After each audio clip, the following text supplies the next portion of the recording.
ঘোষিত সময়সীমা অর্থাৎ 2008 সালের ডিসেম্বরের মধ্যে নির্বাচন অনুষ্ঠান পর্যন্ত আমাদের উপর অর্পিত দায়িত্ব সুষ্ঠুভাবে পালনে আমরা বদ্ধপরিকর। এবছর ডিসেম্বর থেকে আগামী বছরের জুনের মধ্যে নির্বাচন হবে।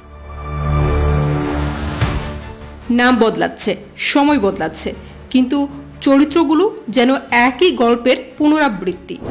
ইতিহাস কি কখনো থামে, নাকি ছায়ার মতো আমাদের চারপাশে ঘুরে বেড়ায়, অপেক্ষায় থাকে পুনরায় ফিরে আসার? 2007 সালের জানুয়ারিতে এসেছিলেন বিশ্ব ব্যাংকের সাবেক কর্মকর্তা ডক্টর ফখরুদ্দিন আহমেদ।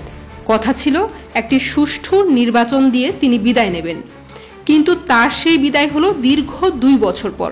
2024 সালে আবারও আমরা দেখতে পেলাম এক অর্থনীতিবিদকে ক্ষমতার কেন্দ্রে, নোবেল বিজয়ী ডক্টর মোহাম্মদ ইউনুস।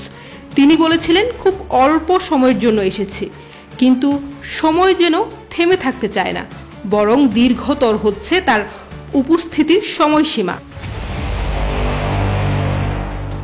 দুজনই রাজনীতির বাইরের মানুষ, সুশীল সমাজের প্রতিনিধি, অথচ দুইজনই রাজনীতির মঞ্চে দাঁড়িয়ে গেছেন ভোটহীন ক্ষমতার শীর্ষে। দুইজনই বলেছিলেন গণতন্ত্র ফিরিয়ে দেবেন, কিন্তু প্রশ্ন উঠছে, এই গণতন্ত্র কি রাজনীতিবিদদের হাতে ফিরবে? 2007-এর 1/11 সরকার বলেছিল মাত্র কয়েক মাসের জন্য এসেছি, কিন্তু তারা গিয়েছিলেন প্রায় 2 বছর পর। বর্তমান সরকারও প্রথমে বলেছিল 6 মাস থেকে 1 বছরের মধ্যে নির্বাচন হবে।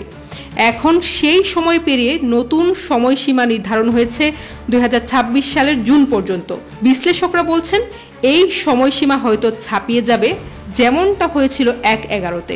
2007 সালে সেনা সমর্থিত সরকার একটি নতুন রাজনৈতিক সংস্কারের কথা বলেছিল, কিন্তু শেষমেশ তৈরি হয়েছিল অনিশ্চয়তা আর জন অসন্তোষ। আজ 2025 সালেও চলছে অনুরূপ দৃশ্যপট, একটি অন্তর্বর্তীকালীন সরকার যার জনপ্রিয়তা প্রতিদিন কমছে। নির্বাচন অনিশ্চিত, অংশগ্রহণকারী দলগুলো দ্বিধাগ্রস্ত, আর জনগণ আবারও আস্থাহীনতায় ভুগছে।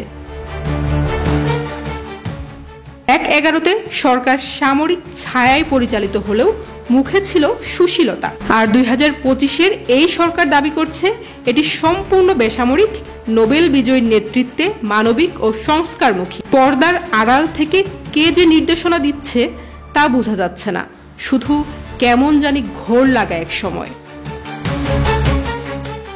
দুই সরকারেরই ছিল একই ভাষ্য, গণতন্ত্র পুনরুদ্ধার করব, অথচ উভয় সময়েই জনগণের মনে তৈরি হয়েছে গভীর উদ্বেগ।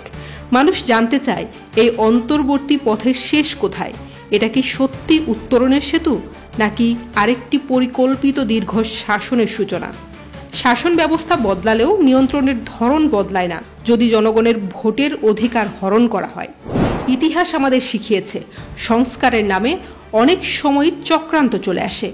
আজ যখন আবারও এক অন্তর্বর্তী সরকার ব্যস্ত সময়সীমা বাড়াতে, তখন প্রশ্ন জাগে, কবে হবে নির্বাচন, কেমন হবে নির্বাচন, আর কারা তাতে অংশ নেবে?